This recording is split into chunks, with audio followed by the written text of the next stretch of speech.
بنا للہ مسجدا ولو كمفحص قطعہ۔ محترم حضرات، آج کا یہ پروگرام جس عظیم مقصد کے پیش نظر منعقد ہوا ہے وہ کسی سے پنہا اور پوشیدہ نہیں ہے۔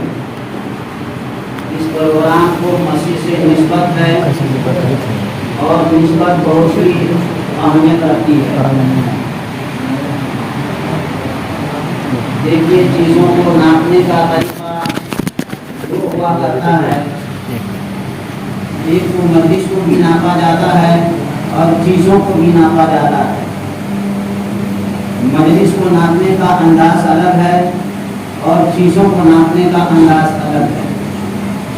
آج کی یہ مجلس در حقیقت اپنی ظاہری عظمت و ضخامت کے اعتبار سے بہت بڑی نہیں ہے، بہت ہی عظیم الشان نہیں ہے، لیکن معنوی قدر و قیمت کے اعتبار سے بہت ہی اہم ہے۔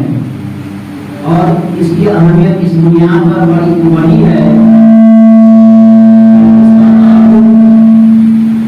مسجد سے ہو گیا ہے۔ آپ حضرات کی لائق مبارکباد ہیں اور اس اعتبار سے بھی لائق مبارکباد ہیں کہ ہم سے بھی زیادہ بہتر ہیں اس اعتبار سے کہ آپ حضرات کی آمد ہماری آمد سے پہلے ہوئی ہے۔ ایک ہے اولویت کا فرق، شرف حاصل ہونا، تقدم کا شرف۔ اس اعتبار سے آپ ہم سے زیادہ مقدم ہیں اور قابل شرف ہیں۔ اس پر ایک واقعہ یاد آ رہا ہے حدیث پاک کا۔ اللہ کے رسول صلی اللہ علیہ وسلم نے ایک موقع پر یہ ارشاد فرمایا کہ کچھ لوگ ہوں گے جو قیامت کے دن بغیر حساب و کتاب کے جنت میں داخل ہو جائیں گے، اور اس کی تفسیر فرماتے ہوئے اللہ کے رسول نے یہ بات بیان فرمائی کہ وہ لوگ ہوں گے جو توکل کے اعلیٰ مقام پر ہوں گے، ظاہری چیزوں پر وہ عمل کرنے والے نہیں ہوں گے۔ تو ایک صحابی کھڑے ہوئے، کہا کہ یا رسول اللہ، ہمارے لیے دعا فرما دیجئے کہ ہم اس جماعت میں ہو جائیں۔ اللہ کے رسول صلی اللہ علیہ وسلم نے یہ ارشاد فرمایا کہ تم اس میں سے ہو۔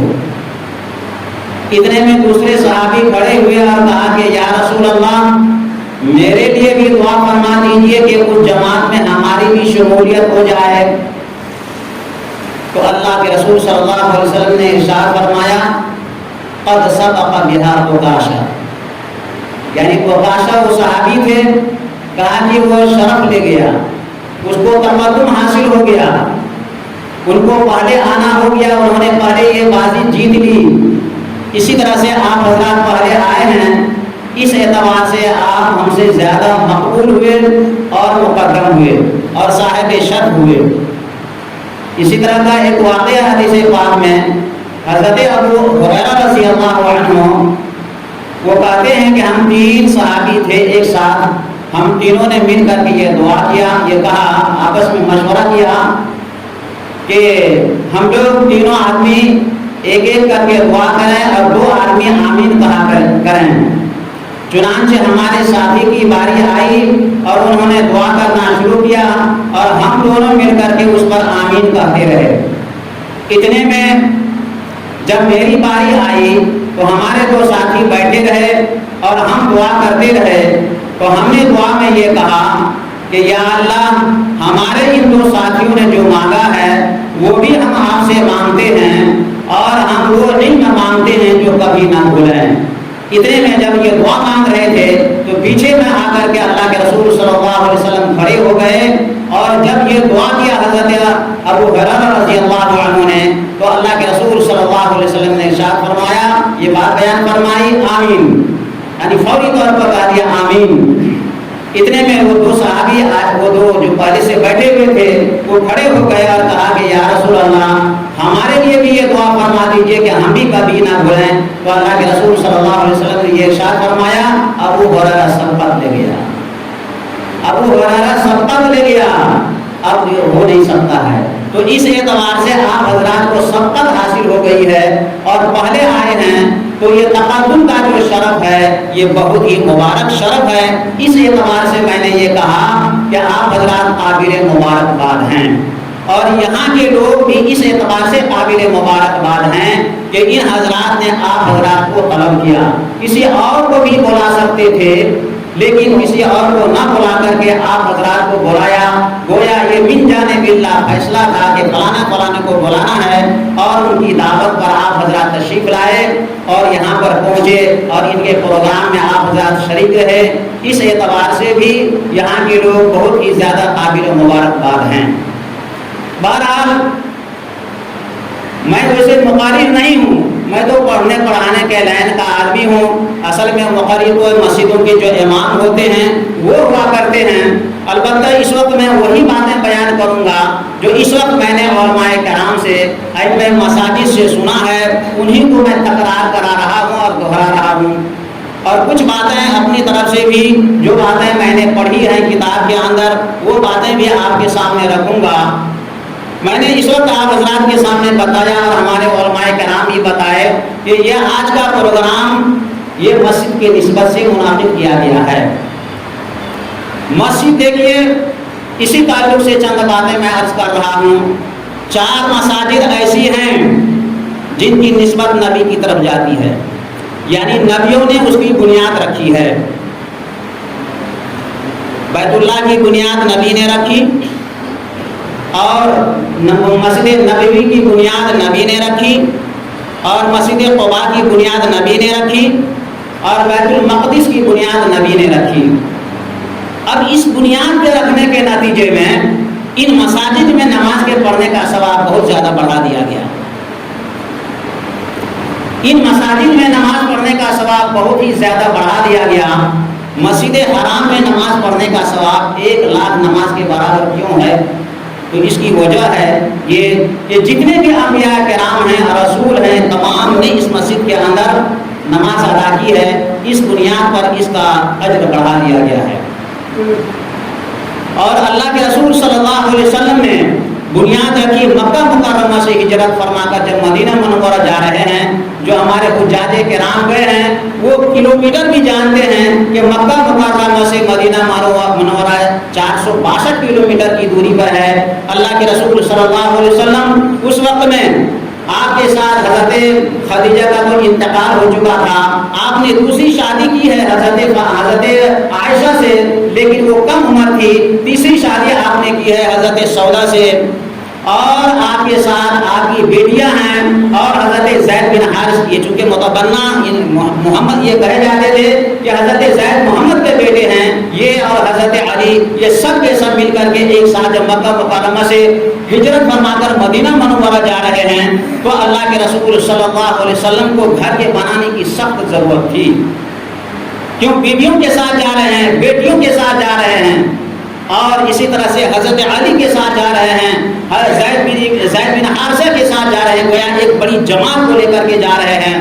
ضرورت کو یہ تھی کہ وہاں سب سے پہلے اپنا گھر بناتے، لیکن اللہ کے رسول صلی اللہ علیہ وسلم نے وہاں سب سے پہلے اپنا گھر نہیں بنایا بلکہ سب سے پہلے مسجد کے تعمیر کی طرف توجہ دی.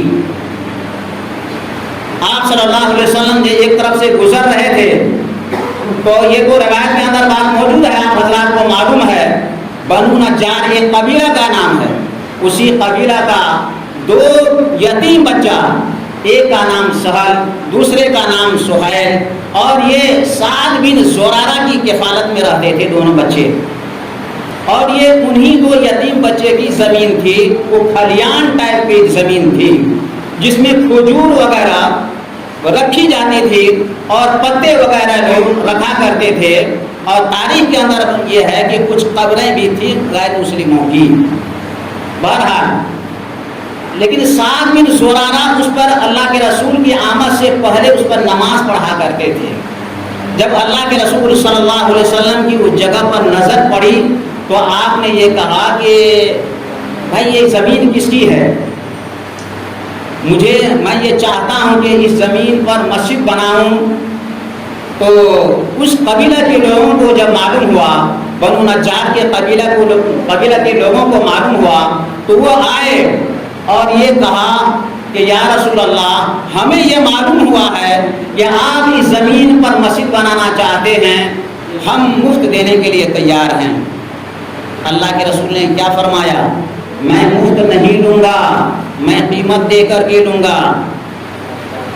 اب یہاں سوال یہ پیدا ہوتا ہے کہ اللہ کے رسول صلی اللہ علیہ وسلم کے سامنے ان لوگوں نے تو بہت ہی اخلاص سے یہ بات پیش کیا کہ یا رسول اللہ، یہ زمین جو ہم لوگ دے رہے ہیں خالصتاً للہ دے رہے ہیں، اللہ کو خوش کرنے کے خاطر دے رہے ہیں، اس میں ہمارے نفس کو کوئی دخل نہیں ہے، اللہ کو خوش کرنے کے خاطر یہ زمین دے رہے ہیں اور للہ فلہ دے رہے ہیں، اس زمین پر مسجد بنایا جائے. اللہ کے رسول صلی اللہ علیہ وسلم کو تو لے لینا چاہیے تھا کہ یہ زمین مفت میں مل رہی ہے اور قیمت بھی دینی نہیں پڑ رہی ہے، لہذا لے لیا جائے، پیسے نہیں دینے پڑیں گے. لیکن اللہ کے رسول نے یہ زمین مفت نہیں خریدا، کہا مفت نہیں لوں گا، قیمت دے کر کے لوں گا. آخر یہ بات کیوں بیان فرمائی اللہ کے رسول صلی اللہ علیہ وسلم نے؟ تو شرح حدیث نے یہاں پر یہ بات لکھی ہے، اور وہ یہ ہے کہ دراصل اللہ کے رسول صلی اللہ علیہ وسلم نے اپنی امت کو میسج دینا چاہا ہے کہ اے لوگوں، اگر کوئی آدمی زمین دے رہا ہے تو حتی المقدور یہ کوشش کرو کہ ہم زمین مفت نہ لیں، بلکہ اپنا مال لگائیں، اپنی جان لگائیں اور اپنی دولت اس میں استعمال کرنے کی کوشش کریں. بہرحال حضرت اللہ کے رسول صلی اللہ علیہ وسلم کے پاس تو پیسے نہیں تھے. ابو بکر رضی اللہ عنہ آئے اور انہوں نے کہا کہ یا رسول اللہ، اس زمین کی جو قیمت ہو رہی ہے وہ قیمت میں دینے کے لیے تیار ہوں. چنانچہ 10 دینار اس وقت میں تھے، اس زمین کی قیمت تھی، اور اس نے 10 دینار کے اندر وہ زمین خریدی گئی. اور جب اللہ کے رسول صلی اللہ علیہ وسلم کو وہ پیسے دے دیے گئے اور اللہ کے رسول نے جب وہ پیسے ان بچوں کو دے دیا، تو اس وقت میں آپ صلی اللہ علیہ وسلم کی زبان مبارک سے جو دعا نکلی وہ یہ تھی، اے ابو بکر، جب تک لوگ اس مسجد کے اندر، مسجد بنائی جائے گی، جب تک لوگ اس مسجد میں نماز پڑھتے رہیں گے، قیامت تک تیرے نام اعمال میں ثواب لکھا جاتا رہے گا. اے ابو بکر، جب تک لوگ اس مسجد میں، اشارہ کیا اس زمین کی جانب کہ مسجد بننے والی ہے، کہ اس زمین پر لوگ مسجد نماز ادا کرتے رہیں گے، تب تک تمہارے اعمال میں ثواب لکھا جاتا رہے گا اور تمہاری قبر کے اوپر رحمت برستی رہے گی. بتائیے، 2 دعا دیا اللہ کے رسول صلی اللہ علیہ وسلم نے. ایک موقع ایسا بھی آیا کہ جب مسجد اس کے توسیع کرنے کی بات آئی تو اس وقت میں پیسے نہیں تھے اللہ کے رسول صلی اللہ علیہ وسلم کے پاس، اور زمین کچھ مہنگی بھی ہو چکی تھی. اللہ کے رسول صلی اللہ علیہ وسلم کو اللہ کے رسول صلی اللہ علیہ وسلم کے اس اشارہ کرنے پر صحابہ کو معلوم ہوا. حضرت عثمان بن عفان یہ آئے اور کہا کہ یا رسول اللہ، آپ نے یہ سنا یہ ہے کہ بغل میں جو زمین ہے، زمین کا ایک قطعہ ہے، وہ آپ لینا چاہ رہے ہیں، اس کی قیمت میں دینے کے لیے تیار ہوں. 25,000 درہم قیمت تھی. تو حضرت عثمان غنی رضی اللہ عنہ نے وہ قیمت دے دی، اور قیمت دینے کے بعد وہ زمین کا وہ قطعہ لیا گیا اور مسجد نبوی کے اندر شامل کر دی گئی. اب اس نہ دینے کے بعد اللہ کے رسول صلی اللہ علیہ وسلم کی زبان مبارک سے جو دعا نکلی عثمان کے حق میں، وہ دعا یہ تھی کہ اے لوگوں سنو، آج کے بعد عثمان کچھ بھی کرے گا، اس کا عمل اس کو نقصان نہیں پہنچائے گا. کیوں؟ مسجد کے لیے انہوں نے تعاون پیش کیا ہے. بہرحال کہنے کا مطلب یہ ہے کہ اللہ کے رسول صلی اللہ علیہ وسلم کے زمانے میں بھی اس کی توسیع ہوئی، اور حضرت ابو بکر کے زمانے میں اس کی توسیع نہیں ہوئی، اور حضرت عمر کے زمانے میں توسیع تو ہوئی لیکن ایسی توسیع ہوئی ہے. یہ آپ کو معلوم ہونا چاہیے کہ یہ تو پوری بات آپ حضرات کو معلوم ہی ہے، زیادہ تفصیل کی طرف جانا نہیں ہے. کھجور کے جو پتے تھے، ان پتوں کے ذریعے سے چھونی کی گئی تھی، اور اس کی جو یہ ڈنڈی ہوا کرتی ہے وہ سمجھیے کھوٹے کی جگہ میں تھی. بہرحال حضرت عثمان غنی رضی اللہ عنہ کا جب زمانہ آیا تو انہوں نے لوگوں کو جمع کیا کہ اے لوگوں، اب مسجد کے اندر توسیع ہونی چاہیے، نمازی لوگ زیادہ بڑھ گئے ہیں۔ تو مروان ابن حکم اس مجلس کے اندر موجود ہے، اس سے مشورے کی بھی ہمیں سمجھ میں آتی ہے۔ مروان ابن حکم جو اس مجلس کے اندر موجود تھا، انہوں نے کہا کہ اے عثمان، ارے یہ دینی کام ہے، اس کام کو کرنے کے لیے مشورہ کی کیا ضرورت ہے؟ حضرت عمر رضی اللہ عنہ نے جب توسیع کیا تھا تو کسی سے پوچھا بھی نہیں اور کسی نے اعتراض بھی نہیں کیا، توسیع ہو گئی۔ تو حضرت عثمان غنی رضی اللہ عنہ نے یہ فرمایا کہ ایسا نہیں ہو سکتا، یہاں لوگوں سے مشورہ لینا ضروری ہے تاکہ کل ہو کر کے کوئی میرے اوپر اعتراض نہ کرے۔ چنانچہ مشورہ لیا گیا، ظہر کی نماز کا وقت تھا، ظہر کی نماز کے بعد مشورہ ہوا اور سب نے مل کر کے مشورہ دے دیا۔ دوسری صبح میں حضرت عثمان غنی رضی اللہ عنہ نے اس کا اعلان فرمایا اور مسجد کا کام شروع ہو گیا۔ عالی شان مسجد بنائی گئی، لوگوں نے پھر اعتراض کرنا شروع کیا کہ اے عثمان، اللہ کے رسول نے تو اتنی زیب و زینت کے ساتھ مسجد کو بنانے سے منع فرمایا ہے، آپ نے اتنا مزین کیوں کیا ہے، اتنا ٹیپ ٹاپ کیوں کیا ہے، اتنی زینت دار مسجد کیوں بنایا ہے؟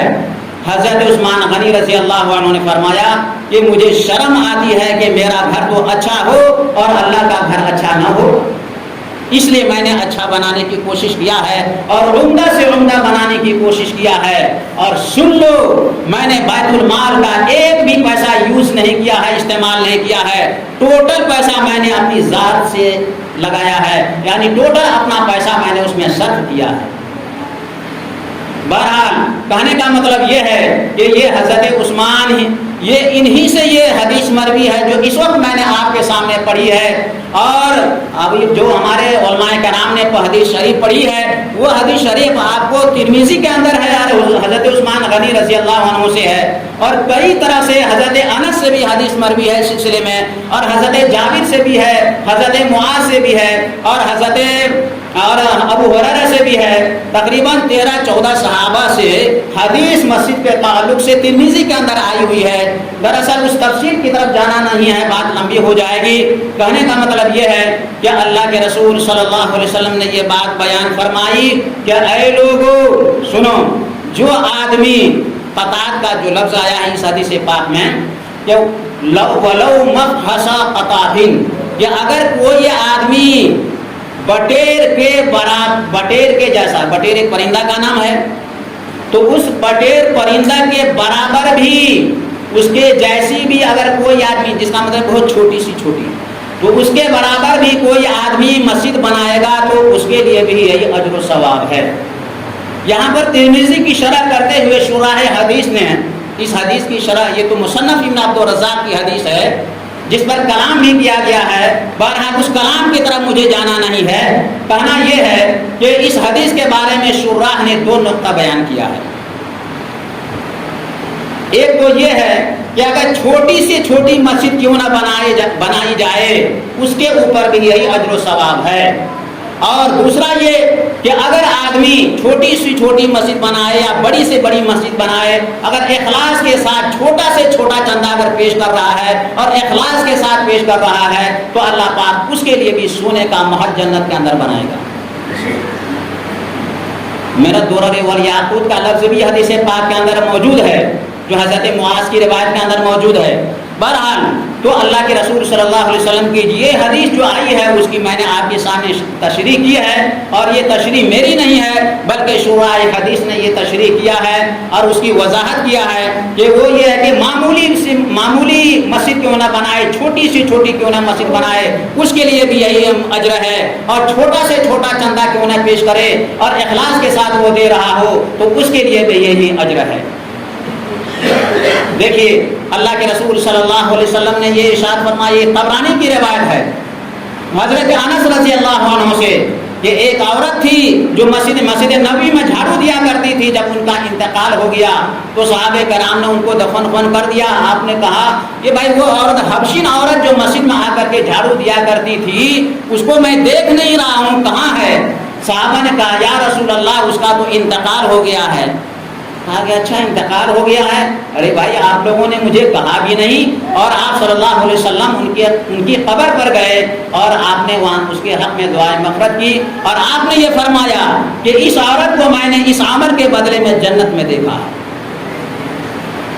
آپ حضرات کو معلوم ہے یہ شیخ الہند رحمۃ اللہ علیہ، شیخ الہند رحمۃ اللہ علیہ جن کے شاگرد ہیں بڑے علامہ انور شاہ کشمیری رحمۃ اللہ علیہ اور حضرت مولانا خیر محمد صاحب رحمۃ اللہ علیہ اور مولانا غلام رسول صاحب جو پاکستان کے ہیں. ایسے پروگرام ہو رہا تھا، اس مجلس کے صدر تھے حضرت مولانا خیر محمد صاحب. حضرت مولانا غلام رسول صاحب آئے چپکے سے نیچے بیٹھ گئے. حالانکہ مولانا غلام رسول صاحب کو یہ آپ کو نحو کی کتاب ہے وہ پوری کی پوری زبانی یاد تھی. کافیہ سے اوپر جو کتاب پڑھائی جاتی ہے ذہن سے نکل گئی تو وہ پوری کتاب ان کو زبانی یاد تھی. بہرحال جب مولانا خیر محمد صاحب کی نظر پڑی حضرت مولانا غلام رسول صاحب کے اوپر تو کہا حضرت یہ وہ جگہ نہیں ہے. نیچے بیٹھ گئے تھے. کہا حضرت وہ جگہ بیٹھنے کی نہیں ہے، آپ کرسی پر آ کر کے بیٹھیے. مولانا نے ہنستے ہنستے جو جواب دیا وہ کہا کہ بھائی دولہا دولہا ہی ہوتا ہے، چاہے وہ کرسی پر بیٹھے یا نیچے بیٹھے. تو مولانا عبد الرحمان صاحب کہتے وہ نیچے بیٹھے ہوئے ہیں، چاہے کرسی پر بیٹھے یا نیچے بیٹھے مولانا ہی رہیں گے.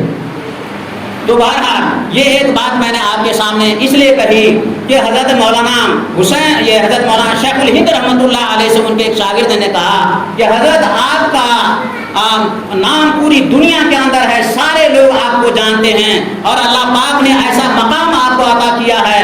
آپ یہ بتائیے تو صحیح کہ اتنی عزت آپ کو کیسے ملی ہے، اتنا بڑا مقام آپ کو کیسے ملا ہے.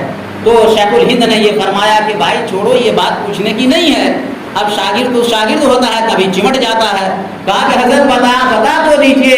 کہا مسجد کا ٹوائلٹ صاف کرنے کے نتیجے میں، کہا مسجد کا ٹوائلٹ صاف کرنے کے نتیجے میں اللہ پاک نے مجھے یہ مقام عطا فرمایا ہے. بتائیے یہ کون کر رہے ہیں؟ حضرت شیخ الہند رحمۃ اللہ علیہ یہ بات بیان فرما رہے ہیں. آج ہمارے یہاں اس چیز کو لوگ عیب سمجھتے ہیں کہ میں اتنا بڑا ہو کر کے پیسے والا ہو کر کے مسجد کا ٹوائلٹ صاف کروں، یہ کیسے ہو سکتا ہے. بہرحال ان باتوں پر ہم اور آپ توجہ دیں. مسجد میں اگر آپ ایک ضعیف روایت ہے کہ اگر آدمی مسجد کے اندر جھاڑو دیتا ہے 70,000 فرشتے اس کے حق میں دعائے رحمت کرتے ہیں. اور اسی طرح سے اگر وہ چراغی کے سلسلے میں حدیث یاد آ گئی، 9 سال تک مسجد نبوی کے اندر چراغ نہیں جلا. کیا جلتا تھا؟ وہ جو کھجور کی پتی ہوا کرتی تھی، کھجور کاٹنے کے بعد جب وہ سوکھ جاتی تھی تو وہی جلا دیا کرتے تھے تاکہ روشن ہو سکے. حضرت تمیم داری جب ایک مرتبہ وہ تجارت کے لیے پہنچے شام تو وہاں ان کو ایک لاٹیں نظر آئی. وہ لاٹیں لے کر کے آئے اور مسجد نبی کے اندر جلا دیا.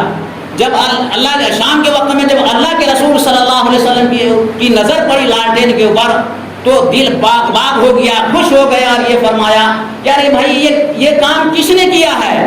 یہ لالٹین جو ہماری مسجد کے اندر آ کر کے جلایا ہے، یہ کس نے یہ کام کیا ہے؟ کہا کہ تمیم داری نے. کہا کہ اگر میرے پاس اگر بیٹی ہوتی تو میں اپنی بیٹی کا نکاح تمیم داری کے ساتھ کرتا.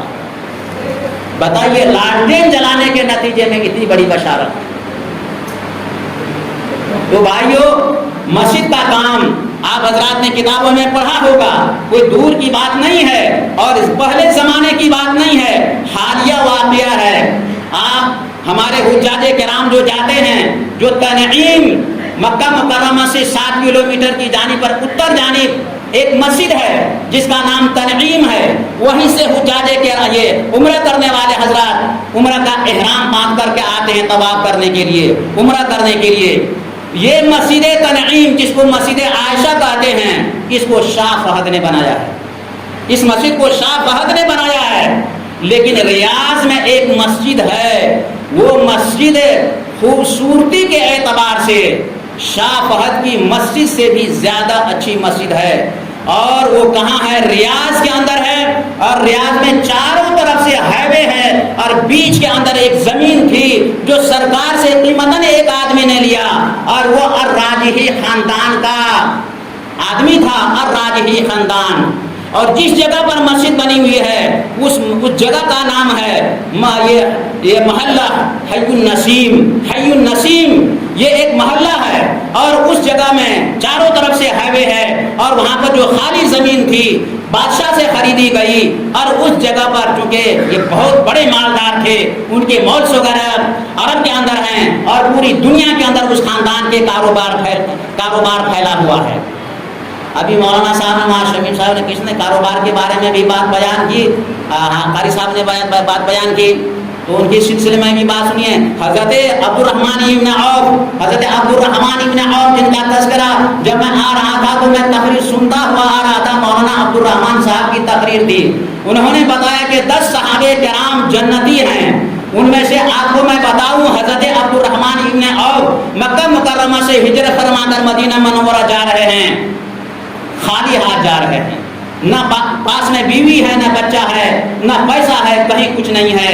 پیسوں کا انتظام کر کے کاروبار انہوں نے شروع کیا اور اللہ کے رسول صلی اللہ علیہ وسلم سے معلوم کیا کہ یا رسول اللہ کاروبار کرنے کے کیا طریقے ہیں.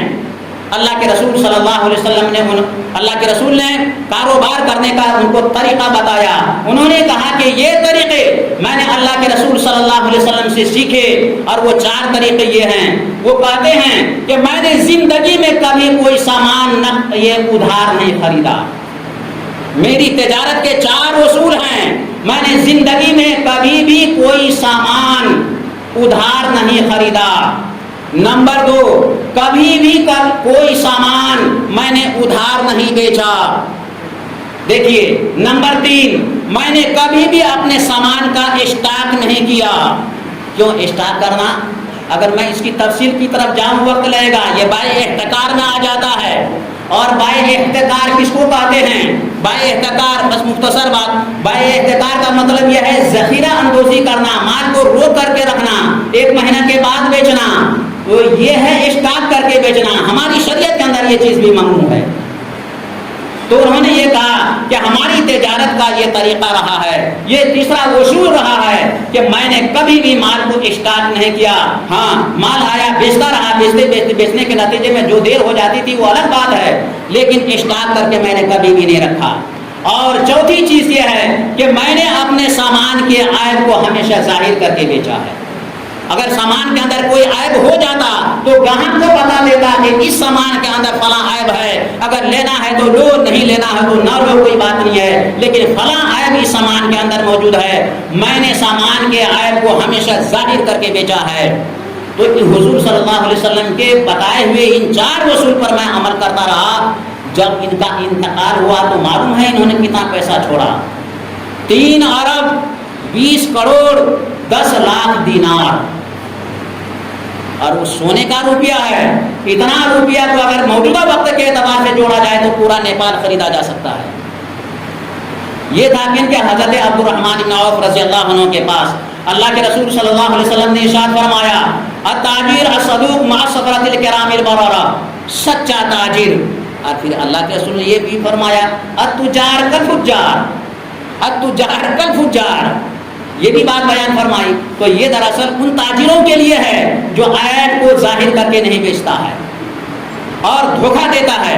اللہ آپ کو یہ مشہور بات ہے, اللہ کے رسول صلی اللہ علیہ وسلم مدینہ منورہ میں معمول تھا. جن کو دیکھنا ہو حیات الصحابہ دیکھ لیجئے. حیات الصحابہ کے اندر لکھا حضرت مولانا یوسف صاحب رحمۃ اللہ علیہ نے, تو اس میں یہ بات لکھی ہوئی ہے کہ اللہ کے رسول صلی اللہ علیہ وسلم کا یہ معمول تھا کہ ظہر کی نماز کے بعد بازار میں گشت کرتے تھے. ظہر کی نماز کے بعد وہ بازار میں گشت کرتے تھے اور دیکھتے تھے لوگوں کے کاروبار, یہ حالت کو معلوم کرتے تھے کہ کیسے کاروبار کر رہے ہیں. چنانچہ اس دن بارش ہوئی تھی, جس دن ایک دن اللہ کے رسول صلی اللہ علیہ وسلم ظہر کے بعد جب تشریف لائے اس دن بارش ہوئی تھی. آپ ایک آدمی کے یہاں پہنچے تو دیکھتے کیا کہیں کہ مال کا ڈھیر لگا ہوا ہے اور اوپر والا مال سوکھا ہوا ہے. ظاہر بات ہے بارش ہوئی ہے تو اوپر والا مال تو سوکھا ہوا نہیں رہنا چاہیے. اللہ کے رسول صلی اللہ علیہ وسلم نے ہاتھ ڈالا, اس کے اندر ہاتھ ڈالا تو تری نکل آئی. کہا کہ یہ کیا بات ہے؟ کہا کہ یا رسول اللہ بارش ہوئی ہے اور اوپر کا مال بھیگ گیا ہے تو میں نے اوپر والا مال کو نیچے کر دیا ہے, نیچے والا مال کو اوپر کر دیا ہے تاکہ لوگ کے گرہاں خریدیں۔ اللہ کے رسول صلی اللہ علیہ وسلم کی زبان سے یہ بات نکلی، من غش فلیس منا، کہ جو کاروبار میں دھوکہ دیتا ہے وہ ہماری جماعت میں سے نہیں ہے۔ اللہ، ہمارے علماء کرام موجود ہیں، آپ ان حضرات سے پوچھ لیجئے، نماز کے چھوڑنے پر اللہ کے رسول نے یہ نہیں فرمایا ہماری جماعت میں سے نہیں ہے، زکوٰۃ کے نہ دینے پر اللہ کے رسول نے یہ نہیں فرمایا کہ یہ ہماری جماعت میں سے نہیں ہے، حج کے نہ کرنے پر اللہ کے رسول صلی اللہ علیہ وسلم نے یہ نہیں فرمایا کہ یہ ہماری جماعت میں سے نہیں ہے۔ غرض ہے کہ کسی بھی عمل کے اوپر، کسی بھی عمل کے نہ کرنے پر اللہ کے رسول نے یہ نہیں فرمایا کہ یہ ہماری جماعت میں سے نہیں ہے۔ لیکن میری امت میں اگر کوئی آدمی ہمارے امتی کو اگر دھوکہ دے رہا ہے تو اس کے بارے میں اللہ کے رسول یہ فرما رہے ہیں کہ وہ ہماری جماعت میں سے نہیں ہے۔ بتائیے، تو بہرحال اس چیز کو ہم اور آپ اچھی طرح سے اس چیز کو سمجھیں۔ بہرحال میری بات دوسری طرف نکل گئی، میں نے پہلے بتایا میں مقرر نہیں ہوں اور کتابی باتیں یاد آتی رہتی تو وہی ساری باتیں آپ کو سناتا رہا ہوں، گویا میں ایک طرح سے سبق سنا رہا ہوں، اور مولانا تقریر تو مولانا لوگ کرتے ہیں۔ تو بہرحال وہ جو بات کہانی تھی وہ میرے ذہن سے نکل گئی، ابھی یاد آ گئی۔ تو محلہ حی النسیم کے اندر جو چاروں طرف سے ہائیوے بنی ہوئی تھی، زمین خریدا بادشاہی وقت سے، اور ایک لڑکا جو اس میں محلہ حی النسیم کا جو راجوی خاندان کا لڑکا تھا، انہوں نے یہ سوچا کہ میری والدہ کا انتقال ہو گیا ہے، میں اپنی والدہ کی طرف سے مسجد بناؤں گا۔ اسی خاطر انہوں نے مہنگی سے مہنگی زمین خریدی اور ایسی جگہ میں زمین خریدی جو عالی شان جگہ ہے، چاروں طرف سے ہائیوے سڑک ہے اور بیچ کے اندر مسجد ہے، اور امام حرم شیخ السدیس نے اس کا افتتاح کیا ہے، اس مسجد کا۔ بہرحال بڑے بڑے علماء کرام وہاں گئے تھے افتتاح میں، اور ان امام صاحب کے ہاتھ سے اس مسجد کا افتتاح ہوا ہے، اوپننگ ہوا ہے۔ تو بہرحال مجھے کہنا یہ ہے کہ انہوں نے یہ کہا کہ اللہ پاک نے مجھے مال دے رکھا ہے، میں کسی سے کوئی چندہ نہیں لوں گا، اپنے بھائی سے بھی چندہ نہیں لوں گا، اور اپنے خاندان کے کسی بھی آدمی سے چندہ نہیں لوں گا، اور میں مسجد بناؤں گا، اپنے ہی پیسے سے مسجد بناؤں گا۔ چنانچہ انہوں نے ایسا کر لیا، پوری مسجد بن گئی۔ اور مسجد کے بننے کے بعد ایک دن وہ خواب میں نبی کریم صلی اللہ علیہ وسلم کو دیکھ رہا ہے، اللہ کے رسول صلی اللہ علیہ وسلم خواب میں نظر آ رہے ہیں۔ تو اللہ کے رسول صلی اللہ علیہ وسلم نے دیکھ کر اللہ کے رسول مسکرائے اور کہا کیا مسجد بن گئی؟ کہا یا رسول اللہ مسجد تو بن گئی۔ کہا کہ چلو اس مسجد کے بنانے کے سلسلے میں اللہ پاک نے تجھے کیا دکھایا ہے، کیا محل دیا ہے، کیا تیرے لیے طے کیا ہے، وہ میں تم کو دکھانا چاہتا ہوں۔ وہ لڑکا یہ کہہ رہا ہے کہ میں خواب میں نبی کریم صلی اللہ علیہ وسلم کے ساتھ گیا تو میں کیا دیکھتا ہوں کہ ایک طرف بڑی جنت کے اندر ایک بہت عالی شان محل ہے۔ اللہ کے رسول صلی اللہ علیہ وسلم نے فرمایا کہ یہ عالی شان محل تم دیکھ رہے ہو؟ کہا کہ جی۔ کہا کہ مسجد بنانے کے نتیجے میں اللہ پاک نے تمہارے لیے سونے کا یہ محل بنایا۔ کہا کہ جب میں نبی کے ساتھ مڑ کر کے گزر رہا تھا تو بالکل سامنے میں پورب جانب اسی محل کے جیسا دوسرا محل نظر آ گیا۔ میں نے کہا کہ یا رسول اللہ یہ دوسرا محل کس کا ہے؟ تو اللہ کے رسول صلی اللہ علیہ وسلم مسکرائے اور کہا کہ یہ وہ محل، یہ اس بوڑھی عورت کا محل ہے جو تمہارے ساتھ مسجد بنانے میں شریک تھی۔ اب اتنا کہنے کے بعد جب وہ آدمی بیدار ہوا، آنکھ کھلی تو اب سوچنے پر مجبور ہو گیا کہ میں نے تو کسی آدمی سے 1 روپیہ نہیں لیا ہے، کسی سے کوئی 1 روپیہ بھی نہیں لیا، اور یہ بوڑھی عورت کہاں سے آ گئی اور ہمارے ساتھ مسجد کے بنانے میں شریک ہو گئی، اور کس انداز میں شریک ہوئی مجھے پتہ نہیں چل پایا ہے، معلوم کرنا چاہیے۔ چنانچہ انہوں نے ڈوہ میں لگ گئے اور معلومات کرنا شروع کر دیا، پتہ لگانا شروع کر دیا۔ اب وہ مسجد میں جو تھوڑا موڑا کام تھا اس سے پوچھنا شروع کیا کہ بھائی بتاؤ ہماری اس مسجد میں کسی اور آدمی کا تعاون لگا ہے؟ کہا کہ حضرت کسی کا نہیں لگا ہے۔ دوسرے دن آ کر کے پھر پوچھا، کہا کہ حضرت وہاں ایک بات یاد آ گئی۔ کہا کیا بات بتاؤ؟ کہا کہ ایک دن ایسا ہوا کہ ہم لوگ مسجد میں کام کر رہے تھے اور بجلی کٹ گئی، پانی کا نکالنا دوبھر ہو گیا، تو ہم نے یہ سوچا کہ یہاں پر کنواں ہے اور رسی ہے اور ڈول ہے، تو اس ڈول کے اندر ہم نے رسی باندھا اور پانی جب کھینچنا شروع کیا تو وہ رسی چونکہ بوسیدہ تھی ٹوٹ گئی. اب نہ ہم نے کہا کہ چلو اب تو ماجرا ہی ختم ہو گیا, اب بیٹھنا پڑے گا. اتنے میں ایک بوڑھی عورت یہاں سے گزر رہی تھی, وہ کھڑی ہو کر کے نظارہ دیکھنے لگی اور اس نے کہا کہ بابو کیا کر رہے ہو؟ کہا کہ بڑی ماں بات یہ ہے کہ ہم لوگ ابھی یہ بجلی لائن ڈسٹرب ہو چکی ہے اور ہم لوگ پانی نکال رہے تھے اور رسی بوسیدہ تھی وہ ٹوٹ گئی ہے. اب جب لائن آئے گی تب جا کر کے ہم لوگ پانی نکالیں گے اور مسئلہ بنائیں گے, پھر مسجد کا باقی مادہ کام شروع کریں گے. کہا کہ دیکھو مسجد کے کام کو نہ روکو, میں ایک سامان لا کر کے میں سامان لاتی ہوں. چنانچہ وہ اپنے گھر گئی, ایک پرانا سا ڈول اور ایک رسی لے کر کے آئی اور کہا کہ لو اس ڈول کے اندر رسی کو باندھو اور باندھنے کے بعد پانی نکالو اور پھر مسئلہ بنا کر کے کام شروع کرو, مسجد کے کام کو روکنے کی ضرورت نہیں ہے. اب بیچاری اتنا کہہ کر کے چلی گئی. کہا کہ لگتا ہے کہ یہی وہ بڑھیا ہوگی جو اس انداز میں ہیلپ کر کے گئی ہے. اب پتہ لگایا اس آدمی نے جو محلہ حی النسیم کا آدمی تھا, اس نے اپنی ماں کی طرف سے مسجد بنایا تھا, اس نے پتہ لگانا شروع کیا. جب پتہ لگا تو ان کے پاس پہنچ گئے. یہ کہا کہ اے بڑی ماں یہ بتاؤ کیا آپ نے ایک دن ہمارے مزدور کو مسجد بنانے کے وقت میں رسی اور ڈول دیا تھا؟ کہا کہ جی ہاں دیا تھا. کہا اس کا کتنا پیسہ ہوگا؟ کہا کہ بابو اس کا کیا پیسہ ہوگا, 10 ریال 5 ریال یہ ہو سکتا ہے. کہا چلو 10 ریال میں دے دیتا ہوں. کہ نہیں بابو اب اس کی لینے کی کوئی ضرورت نہیں ہے. ایسے کہتے کہتے اس نے تقریباً کہا کہ چلو 50,000 دیتا ہوں. کہا کہ میں 50,000 بھی نہیں لوں گی. اس نے کہا ایک دعات نے وہاں کے جو دعات ہیں یعنی سعودی عرب کے, انہوں نے کتاب کے اندر یہ بات لکھی ہے کہ وہ آدمی کہتے کہتے یہ کہا کہ اے بڑی ماں یہ 5 لاکھ ریال میں دے رہا ہوں, تم لے لو. 5 لاکھ ریال میں دے رہا ہوں, اس ڈول اور رسی کی قیمت اسے تم قبول کر لو. اب وہ بوڑھی عورت کہتی ہے اے بابو سنو, اگر تم 5 لاکھ یا 50 لاکھ ریال بھی دو گے تو میں نہیں لوں گی, اس لیے کہ جو خواب تم نے دیکھا ہے وہ خواب میں نے بھی دیکھا ہے.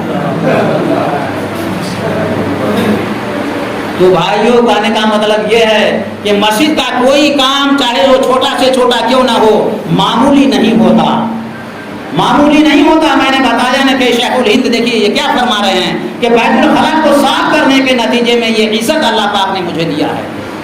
اور کسی کے دل کو دکھا کر کے کسی کے امام ابو حنیفہ رحمۃ اللہ علیہ جب وہاں پر خانہ کعبہ کی توسیع کی جب بات آئی تو خلیفہ منصور ایک خلیفہ گزرا ہے, وہ حج کے لیے آئے ہوئے تھے. امام ابو حنیفہ کی فقاہت وہاں پر اس وقت مشہور نہیں تھی, یعنی وہ فقیہ کی حیثیت سے اس وقت میں نہیں جانے جاتے تھے. بعد میں بہت مشہور ہوئے اور امام اعظم ہوئے.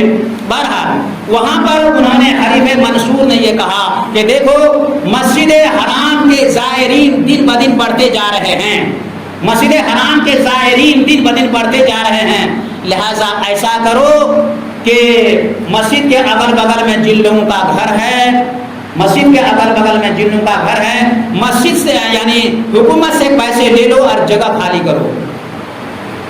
لوگوں نے کہا کہ نہیں, مسجد کا قرب ہم نہیں چھوڑیں گے, مسجد کا قرب ہم نہیں چھوڑیں گے. اب وہ بیچارے خلیفہ منصور پریشان, اب کیا کیا جائے. امام ابو حنیفہ رحمۃ اللہ علیہ چونکہ اس سال, ویسے تو امام ابو حنیفہ رحمۃ اللہ علیہ کا حج کبھی بھی ناغا نہیں ہوا ہے, 55 حج انہوں نے کیا ہے. کہہ رہے ہیں ایک عربی کی کتاب ہے, اس میں ایک عبارت ہے جس کا معنی یہ ہے کہ 16 سال کی عمر میں نے حج کرنا شروع کیا اور کسی سال میں نے حج کو ناغا نہیں کیا. ایک مرتبہ بادشاہ نے ان کو جیل میں ڈال دیا. جب حج کا زمانہ آیا تو کہا کہ ابو حنیفہ کو رہا کر دو, حج کا زمانہ آ گیا ہے, اس لیے کہ ابو حنیفہ کا حج کبھی بھی ناغا نہیں ہوا ہے.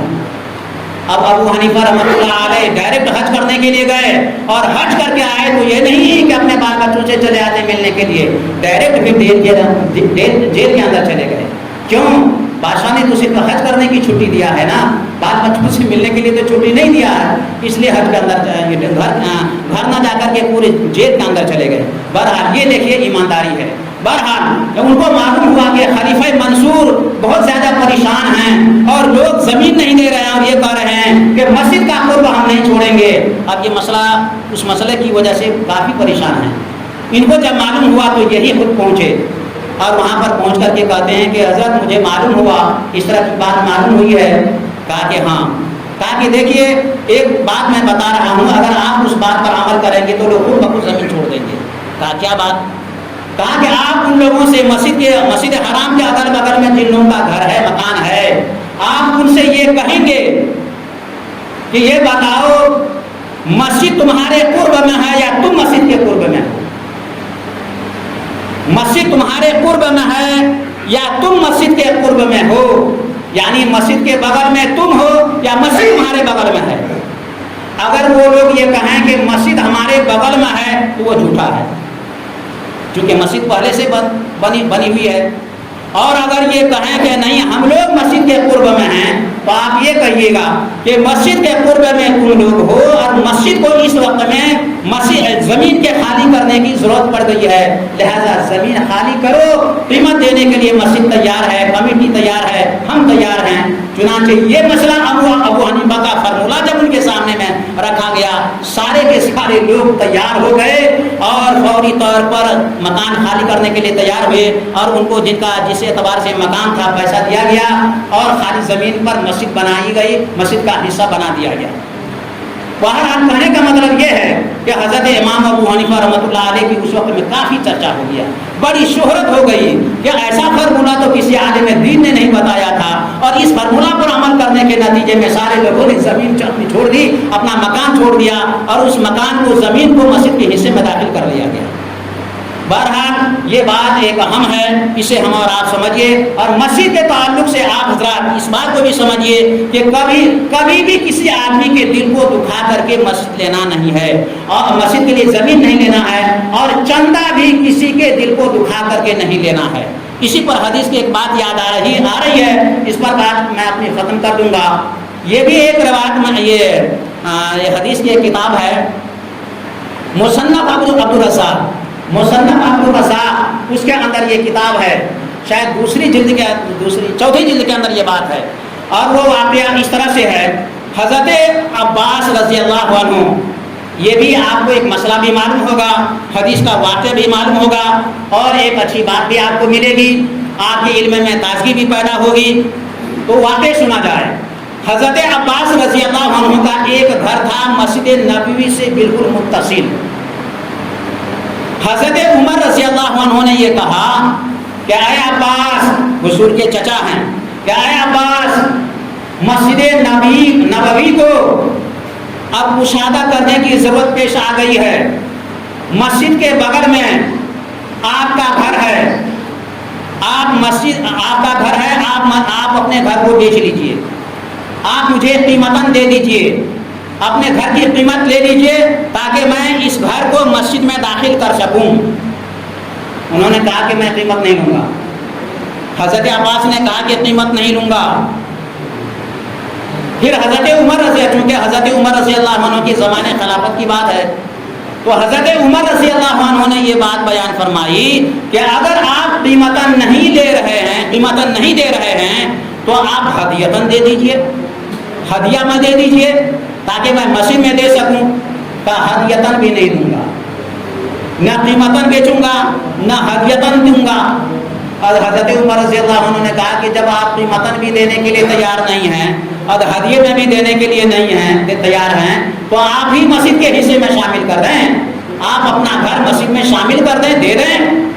کہا میں یہ بھی نہیں کروں گا. اب تینوں بات میں سے کسی بات کو ماننے کے لیے تیار نہیں. حضرت عمر رضی اللہ عنہ نے کہا کہ ان تین باتوں میں سے ایک بات کو قبول کرنا ہوگا. کہا میں اس کو بھی قبول نہیں کروں گا. آپ یہ کہیں گے صحابہ کرام یہ حضور کے چچا ہیں, یہ ضدی نہیں ہیں. آپ کا جب صحیح مسئلہ سمجھ میں آیا تو فوری طور پر تیار بھی ہو گئے, واقعہ تو سن لیا جائے. ابھی آپ نے زبردست فتوا لگا دیا کہ ضدی ہیں. تو انہوں نے کہا کہ میں نہ ہدیتاً دوں گا نہ قیمتاً دوں گا, اور اس طرح سے میں اپنا گھر مسجد میں شامل بھی نہیں کروں گا. تو حضرت عمر نے کہا کہ تینوں میں سے ایک نہ ایک بات کو ماننا ہوگا. کہا کوئی بھی بات نہیں مانوں گا. کہا کہ تب تو ایسا کرنا پڑے گا کہ ایک جج کے پاس چلیں اور وہ جج کی بات کسی کو ثالث مقرر کریں, جج مقرر کریں, اور جو فیصلہ کر دے وہ جج اس کو ہم دونوں آدمی ماننے کے لیے تیار ہو جائیں. کہا کہ ہاں یہ ہوگا. ابی بن کعب رضی اللہ عنہ جو اس وقت میں, آپ ان کی بڑائی تو بیان نہیں کر سکتا, ہمارے علماء کرام اچھی طرح جانتے ہیں. تو حضرت ابی بن کعب رضی اللہ عنہ کے پاس یہ لوگ پہنچے اور ان کے پاس پہنچنے کے بعد یہ ماجرا بیان کیا. کہا کہ دیکھیے حضرت عمر رضی اللہ عنہ نے فرمایا کہ عباس کا گھر مسجد نبی کے بالکل متصل ہے اور مسجد نبی کو توسیع کی ضرورت پیش آ چکی ہے, لیکن اب یہ دینے کے لیے تیار نہیں ہیں. ہم نے کہا قیمتاً دو, قیمتاً بھی دینے کے لیے تیار نہیں. ہم نے کہا ہدیتاً دو, ہدیتاً بھی دینے کے لیے تیار نہیں. ہم نے کہا از خود شامل کر دو, از خود شامل کرنے کے لیے تیار نہیں. ہم نے کہا تین باتوں میں سے ایک بات کو ماننا ہوگا. کہا میں کسی بات کو ماننے کے لیے تیار نہیں, آپ فیصلہ کر دیں کیا کرنا ہے. کہا کہ بتاؤ جب یہ تیار نہیں ہے تو پھر اس کے گھر کو مسجد کے حصے میں شامل کرنا جائز نہیں. جب یہ آدمی تیار نہیں تو اس کی زمین کو, اس کے گھر کو, اس کے حصے کو, زمین کے اس قطعہ کو مسجد کے حصے میں شامل کرنا جائز نہیں. حضرت عمر رضی اللہ عنہ نے فرمایا کہ اچھا یہ بتائیے یہ بات آپ نے کسی حدیث سے لیا ہے یا قرآن کی آیت سے لیا ہے؟ یعنی یہ بات جو آپ ثابت کر رہے ہیں قرآن کی آیت سے یا اللہ کے رسول صلی اللہ علیہ وسلم کی حدیث سے؟ کہا کہ اللہ کے رسول صلی اللہ علیہ وسلم کی حدیث سے یہ بات میں بیان کر رہا ہوں. کہا کیا حدیث ہے؟ حضرت عمر ہے, پڑھا لکھا آدمی تو چھوڑتا نہیں ہے, پڑھا لکھا آدمی کو دلیل مانتا ہے. تو انہوں نے کہا کہ آپ یہ بتائیے کہ وہ کون سی حدیث ہے. تب انہوں نے کہا کہ دیکھیے حضرت سلیمان علیہ السلام جب بیت المقدس کی تعمیر کر رہے تھے تو صبح سے لے کر کے شام تک مسجد کی تعمیر ہوتی تھی, اور جب صبح ہوتی تھی تو دیوار گری ہوئی نظر آتی تھی. روز ایسا ہوتا تھا کہ صبح میں مزدور صبح میں لگتا ہے, صبح سے شام تک تعمیر ہو رہی ہے دیوار کی, اور جب صبح میں اس جگہ پر جاتے ہیں تو دیکھتے کہ یہاں دیوار گری ہوئی ہے. اب بہت زیادہ پریشان ہوئے تو اللہ کی طرف سے یہ وحی آئی کہ ان کو حضرت سلیمان کے پاس کہ اے سلیمان صاحب زمین کو راضی کرو, صاحب زمین کو راضی کرو. جب وہ راضی ہو جائے تب اس پر مسجد کا کام شروع کرنا. چنانچہ جو صاحب زمین تھا اس کے پاس پہنچے اور یہ کہا کہ اس جگہ پر ہم مسجد بنانا چاہ رہے ہیں اور ہم نے کام شروع بھی کر دیا ہے. مسجد کی زمین کی کیا قیمت ہے؟ کہا کہ اتنی قیمت ہے. انہوں نے قیمت دینے کی, وہ آدمی بھی بڑا چالاک تھا, وہ جب حضرت سلیمان نے جب قیمت دینا چاہا تو اس نے یہ سوال کیا کہ اے سلیمان یہ بتاؤ کہ یہ زمین زیادہ بہتر ہے آپ کی قیمت سے یا آپ کی قیمت بہتر ہے اس زمین سے؟ شرط رکھ دیا. کہا کہ یہ زمین یعنی قیمت سے زیادہ بہتر ہے. کہا کہ جب یہ زمین قیمت سے زیادہ بہتر ہے تو میں اتنے پر راضی نہیں ہوں گا. تو کہا کتنا؟ تو پھر وہ بولا, اب جتنا بولا منہ مانگا پیسہ دیا. جب دوبارہ پیسہ دیا تو اس نے یہ کہا, پھر دوبارہ اس نے سوال کر دیا کہ اے سلیمان یہ بتائیے کہ یہ زمین زیادہ بہتر ہے یا قیمت زیادہ بہتر ہے؟ حضرت سلیمان علیہ السلام نے کہا کہ یہ زمین زیادہ بہتر ہے. 3 مرتبہ اس نے کہا. اب چوتھی مرتبہ میں حضرت سلیمان, ظاہر بات غصہ تو آنا ہی ہے. حضرت سلیمان نے کہا کہ دیکھو جو پیسہ لینا ہے لو, لیکن اس طرح کا سوال مت کرو. جو پیسہ مانگنا ہو مانگو, جو پیسہ لینا ہے لو, لیکن اس طرح کا سوال نہ کرو. جو تم مانگنا چاہتے ہو مانگو, ہم دینے کے لیے تیار ہیں. انہوں نے کہا 12,000 قنطار. ایک قنطار 4,000 درہم کا ہوتا ہے. تقریباً ابھی نیپالی روپے اس وقت میں 80 کروڑ سے پیسہ زیادہ ہو جائے. حضرت سلیمان علیہ السلام نے یہ کہا کہ اتنی مہنگی زمین، ان کا ہوش اڑ گیا۔ حضرت سلیمان علیہ السلام کے پاس وحی آئی کہ اے سلیمان، کیا تم یہ پیسے اگر تم اپنی طرف سے پیسے دے رہے ہو تو تم اسے جانو، اور اگر میرے دیے ہوئے مال میں سے پیسے دے رہے ہو تو یہ قیمت دے دو۔ چنانچہ قیمت دے دی گئی 12,000 قنطار، اور صاحب زمین کو راضی کیا گیا۔ اس کے بعد حضرت سلیمان نے اس پر زمین مسجد کا کام، بیت المقدس کے بنانے کا کام شروع کیا۔ تو ابی بن کعب نے کہا کہ یہ حدیث ہے، اور اس حدیث کی بنیاد پر میں نے یہ فیصلہ سنایا ہے کہ جب تک حضرت عباس راضی نہیں ہوں گے، ان کے گھر کو مسجد کے حصے میں شامل نہیں کیا جا سکتا۔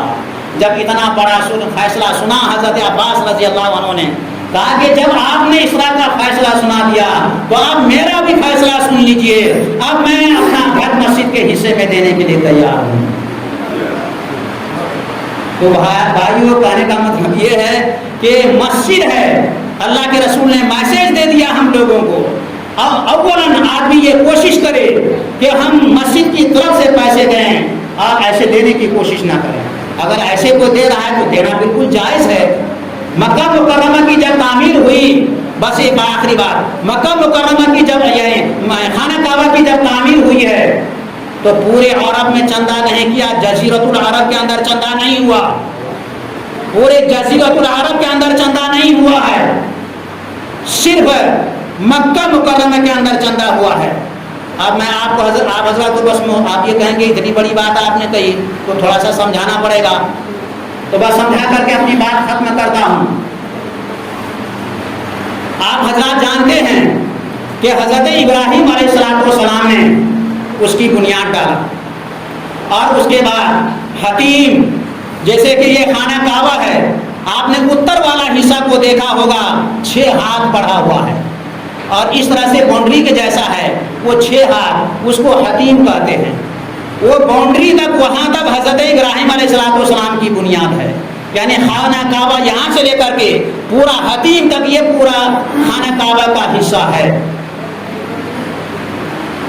اللہ کے رسول صلی اللہ علیہ وسلم کا جب زمانہ آیا اور آپ کی عمر 35 سال کی ہو گئی تو اس وقت میں قریش نے آپس میں بیٹھ کر کے یہ مشورہ کیا کہ یہ اس وقت میں خانہ کعبہ کے اوپر چھت نہیں تھی، پانی جب پڑتا تھا تو ظاہر بات ہے اوپر چھت نہ ہو تو کدے وغیرہ لگے گی اور مسالہ وغیرہ پھول جائے گا، تو اس طرح سے مسالہ پھول گیا تھا، کدے لگ گئی تھی اور وہ دیوار خراب ہو رہی تھی۔ تو مشورہ یہ ہوا کہ ایسا کیا جائے کہ چندہ کیا جائے اور اس کو ہم لوگ توڑ کر کے پھر سے بنائیں۔ 35 سال عمر ہے اس وقت میں اللہ کے رسول صلی اللہ علیہ وسلم کی، آپ کو ابھی نبوت نہیں ملی ہے۔ وہاں پر دیوار کو توڑی گئی اور کچھ وہی پتھر رکھا گیا اور باقی کچھ پتھر باہر سے بھی لایا گیا، لیکن چندہ میں کچھ کمی ہو گئی۔ چندہ میں یہ شرط لگایا وہاں کے لوگوں نے، اللہ کے رسول صلی اللہ علیہ وسلم کے ساتھ قریش نے تمام نے مل کر کے یہ شرط لگایا کہ حلال پیسہ والا چندہ لیا جائے، شرط ہے کہ حلال پیسہ جمع ہو۔ اگر کوئی آدمی حرام پیسہ دے رہا ہے یا ناجائز پیسہ دے رہا ہے تو اس پیسے کو ہم لوگ بالکل نہ لیں، حلال پیسے جمع کریں اور یہ شرط ہوگی۔ چنانچہ اس شرط کے مطابق حلال پیسے جمع کیے گئے، پیسہ اتنا مقدار میں جمع نہیں ہوا کہ حضرت ابراہیم علیہ السلام کی بنیاد تک خانہ کعبہ بنایا جا سکے۔ چنانچہ مشورہ یہ ہوا کہ بھائی پیسے تو کم ہیں، ایسا کرو جتنا پیسہ ہے اتنے ہی چھوٹا ہی خانہ کعبہ بنا لو۔ چنانچہ اتنا ہی چھوٹا خانہ کعبہ بنایا گیا اور وہ حتیم والا حصہ جو ہے تقریباً 6 ہاتھ اس کو چھوڑ دیا گیا، کیوں؟ حلال پیسہ نہیں تھا، کچھ ہی پیسہ تھا، جتنا پیسہ تھا اتنا پیسہ سے خانہ کعبہ کو تعمیر کیا، اور اس تعمیر میں اللہ کے رسول صلی اللہ علیہ وسلم ہیں۔ جب مکہ فتح ہوئی ہے تو مکہ فتح ہونے کے دن اللہ کے رسول صلی اللہ علیہ وسلم نے یہ بات بیان فرمائی۔ حضرت عبداللہ بن زبیر، اسما کے لڑکے، وہ بھی موجود ہیں، حضرت عائشہ بھی موجود ہیں، اللہ کے رسول نے یہ فرمایا فتح مکہ کے دن کہ اے عائشہ یہ خانہ کعبہ کی جو ہے اصلی خانہ کعبہ نہیں ہے، یعنی خانہ کعبہ کی جو دیوار ہے وہ وہاں تک خانہ کعبہ نہیں ہے، خانہ کعبہ تو پورا حتیم تک ہے۔ میری چاہت یہ ہے کہ میں خانہ کعبہ کو مکمل بناتا اور وہاں تک لیتا، وہاں تک خانہ کعبہ بناتا جہاں تک حضرت ابراہیم علیہ السلام نے بنایا تھا، بنیاد ڈالا تھا، مگر چونکہ اب قریش نے مل کر کے بنا دیا ہے، حلال کے پیسے کے نہ ہونے کی وجہ سے جتنا پیسہ تھا اتنا ہی پر بنا لیا گیا۔ لیکن ابھی جب میں اس کام کو کرنے کے لیے تیار ہو جاؤں اور اس کام کو میں کروں تو اب یہ مکہ والے کیا کہیں گے، نبی نے تو یعنی کعبہ کے اوپر کلہاڑی چلا دیا۔ تو اے عائشہ میں لوگوں کا خیال کرتا ہوں، اے عائشہ میں نئے مسلمانوں کا خیال کرتا ہوں، اگر یہ خیال نہ ہوتا تو میں خانہ کعبہ کو توڑ کر حضرت ابراہیم کی بنیاد تک خانہ کعبہ بناتا۔ یہ چاہت تھی اللہ کے رسول صلی اللہ علیہ وسلم کی۔ اور زمانے جہالت میں اس میں دراصل دو دروازے تھے اور یہ دونوں دروازے بالکل سطح میں سٹے ہوئے تھے۔ اب ان لوگوں نے جب خانہ کعبہ بنایا تو کیا کیا، ایک دروازہ کو بند کر دیا۔ پہلے اس لوگ کیا کرتے تھے، ایک دروازے سے اندر جاتے تھے، اندر میں نماز پڑھتے تھے اور دوسرے دروازے سے نکلتے تھے، دو دروازے تھے۔ لیکن قریش کے وقت میں جب خانہ کعبہ کی تعمیر ہوئی اور تعمیر مکمل ہوئی، ایک دروازہ بند کر دیا گیا اور وہ قد آدم تک اونچا کر دیا گیا، سیڑھی کے ذریعے سے چڑھنا پڑتا تھا، اور ابھی بھی اونچائی کے اوپر ہے، ایک ہی دروازہ ہے اور بعد میں ملتزم شریف ہے، وہ دروازہ کے بعد ہی ملتزم شریف ہے۔ ملتزم شریف کے بارے میں اللہ کے رسول صلی اللہ علیہ وسلم نے ارشاد فرمایا ہے کہ اس جگہ پر جانے کے بعد آدمی جب دعا کرتا ہے تو اللہ پاک کبھی بھی اس کی دعا کو رد نہیں کرتا۔ حضرت تقی عثمانی کہتے ہیں کہ ملتزم شریف پر جب میں پہنچا اور میں نے دعا کیا کہ یا اللہ، ایک آدمی قرآن کی تفسیر کر رہا تھا، وہ تفسیر معرف القرآن کی انا للہ و انا الیہ راجعون پر جب پہنچا تو تفسیر کرتے کرتے انگریزی میں تفسیر کر رہے تھے، وہ یعنی معرف القرآن جو تفسیر ہے اس کو انگریزی میں منتقل کر رہے تھے، اور کرتے کرتے جب یہاں پر پہنچے، کتنے مخلص آدمی تھے، انا للہ و انا الیہ راجعون، اس آیت کی تفسیر پر جب پہنچتے ہیں، اس آیت پر پہنچتے ہیں تو اس کا انگریزی تفسیر کا ترجمہ کرتے کرتے وہیں پر ان کا انتقال ہو جاتا ہے۔ اب کوئی اس کا ترجمہ کرنے والا نہیں، تو وہ کہتے ہیں ملتزم شریف کے اوپر پہنچ کر کے میں نے دعا کیا کہ یا اللہ معرف القرآن کا باقی مادہ ترجمہ کرنے والا آدمی مل جائے انگریزی میں نے دعا کیا، اتنے میں ایک آدمی میرے پاس امریکہ سے آ گیا اور یہ کہتا ہے کہ حضرت میں نے بہت سارے کام کیے، اب میں قرآن کے اوپر کام کرنا چاہتا ہوں اور میری چاہت ہے کہ میں انگریزی میں قرآن کا ترجمہ کروں، اس کی تفسیر کروں، اگر آپ کی اجازت ہو جائے تو معرف القرآن کا میں انگریزی میں ترجمہ کروں۔ حضرت تقی عثمانی کہتے ہیں کہ میں رونے لگا۔ ہم نے یہ کہا کہ دیکھو اس وقت تم اپنی طرف سے نہیں آئے ہو، اللہ پاک نے تمہیں میرے پاس بھیجا ہے، اور اس وقت میں نے ملتزم شریف کے اوپر دعا کیا ہے اور دعا اللہ پاک نے قبول کیا ہے اور فوری طور پر تجھے میرے پاس بھیجا ہے، تم اللہ کی طرف سے بھیجے گئے ہو۔ انہوں نے کہا کہ حضرت ٹھیک ہے میں اب تفسیر کر رہا ہوں۔ کہا کہ ایک بات ہے، میں نے معرف القرآن کا جو مطالعہ کیا ہے اس سے یہ بات سمجھ میں آ رہی ہے کہ آدمی کو قرآن کبھی ختم نہیں ہوتا ہے، قرآن کبھی ختم نہیں ہوتا۔ ہمارے حفاظ کرام جب تراویح سناتے ہیں تو آپ نے دیکھا ہوگا کہ قرآن ختم ہونے کے بعد الف لام میم پھر شروع کر دیتے ہیں، کچھ آیات پڑھ کر کے چھوڑ دیتے ہیں۔ کاہے کے لیے ایسا کرتے ہیں؟ دراصل اس بات کی جانب اشارہ کرنے کے لیے کہ اے لوگو قرآن تو شروع ہو گیا ہے، اس کو ہمیشہ پڑھتے رہنا، ختم مت سمجھنا۔ تو بہرحال وہ کہتے کیا ہیں کہ حضرت مفتی شفیع صاحب کے ترجمہ کرنے سے یہ بات سمجھ میں آئی ہے کہ قرآن ختم نہیں ہوتا، بلکہ انسان کو اپنی زندگی قرآن میں ختم کرنا چاہیے، اور انہوں نے ایسا ہی کیا۔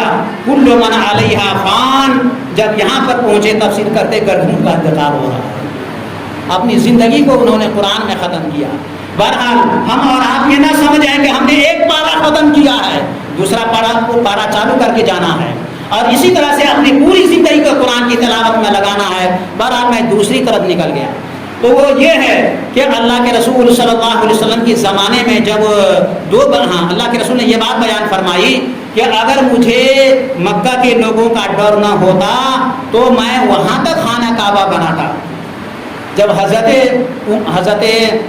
زبیر رضی اللہ عنہ, عبداللہ بن زبیر رضی اللہ عنہ کا جب زمانہ آیا تو یعنی خلفائے راشدین کے بعد جب ان کا زمانہ آیا تو چونکہ انہوں نے یہ حدیث سن رکھی تھی کہ اللہ کے رسول صلی اللہ علیہ وسلم کی چاہت یہ ہے کہ خانہ کعبہ کی تعمیر وہاں تک ہو جاتی تو یہ زیادہ اچھا تھا. انہوں نے خانہ کعبہ کی تعمیر کو توڑ دیا اور وہاں تک بنیاد قائم کر دیا. گویا وہاں تک مسجد بن گئی. حضرت ابراہیم علیہ السلام کی بنیاد تک مسجد کھڑی ہو گئی, یعنی مسجد حرام کھڑی ہو گئی. ایک بات اور مسجد حرام کی بات یاد آ رہا ہے. لوگ یہ سمجھتے ہیں کہ پورا جو مسجد جسے ترکی لوگوں نے بنایا ہے, سعودی گورنمنٹ نے پوری طرف سے جو مسجد بنایا ہے, یہ مسجد حرام نہیں ہے. مسجد حرام وہ نہیں ہے. بہت سارے علماء کو بھی غلط فہمی ہوتی ہے کہ یہ پوری مسجد حرام ہے. وہ پوری مسجد جس کو ترکیوں نے بنایا ہے یا عرب حکمران نے بنایا ہے, یہ مسجد حرام نہیں ہے. وہ خانہ کعبہ جو بنا ہوا ہے وہ اصل میں مسجد حرام ہے. اس کی طرف رخ کیا جائے تو نماز ہوگی, اور جسے آپ نے مسجد حرام سمجھ رکھا ہے اس کی طرف اگر آپ نے رخ کیا تو نماز نہیں ہوگی. بہرحال ایک دوسرا مسئلہ تھا, ایک مختصر بات آئی تو میں نے اس کو عرض کر دیا. اب کہنا یہ ہے کہ حضرت زبیر رضی اللہ عنہ نے جب یہ کام کیا اور ہو گئی بات, تو اس کے بعد کیا ہوا کہ حضرت بنو امیہ کا زمانہ آیا.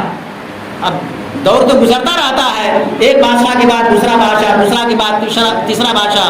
تو اسی طرح سے بنو امیہ کا جب زمانہ آیا تو بنو امیہ کے زمانے میں حجاج بن یوسف بادشاہ بنا, خلیفہ بنا. ایک طرح سے سمجھیے کہ وہ حکمران بنا, اور اس نے سوچا کہ حضرت عبداللہ بن زبیر نے وہاں تک بنایا ہے اور زمانے جہالت میں جس انداز سے خانہ کعبہ بنا ہے اسی انداز سے بننا چاہیے. چنانچہ عبداللہ بن زبیر کی بنائے ہوئے خانہ کعبہ کو توڑ کر کے پرانے انداز میں کر دیا. اب پرانے انداز میں جب کر دیا اور دور گزرتا گیا یہاں تک کہ بنو عباسیہ کا دور آ گیا. بنو عباسیہ کا دور آیا تو اس میں ایک بادشاہ گزرے, خلیفہ ہارون رشید. انہوں نے سوچا کہ انہوں نے اچھا نہیں کیا ہے, اللہ کے رسول صلی اللہ علیہ وسلم کی چاہت کے مطابق اس مسجد حرام کو ہونا چاہیے. تو یہ فتویٰ لینے کے لیے حضرت امام مالک رحمۃ اللہ علیہ کے پاس, حضرت امام مالک رحمۃ اللہ علیہ کے سامنے میں یہ بات جب بیان کیا انہوں نے تو کہا امام مالک نے کہ ارے بھائی خانہ کعبہ پر رحم کرو, خانہ کعبہ پر رحم کرو, اور جس طرح سے خانہ کعبہ بن چکا ہے اسی حالت پر رہنے دو. اس لیے کوئی ضروری نہیں ہے کہ قیامت تک تم ہی بادشاہ بن کر کے رہو گے. تمہارے گزرنے کے بعد دوسرا آئے گا, دوسرا کے بعد تیسرا آئے گا, چوتھا آئے گا, تو یہ خانہ کعبہ ایک کھیل بن کر کے رہ جائے گا.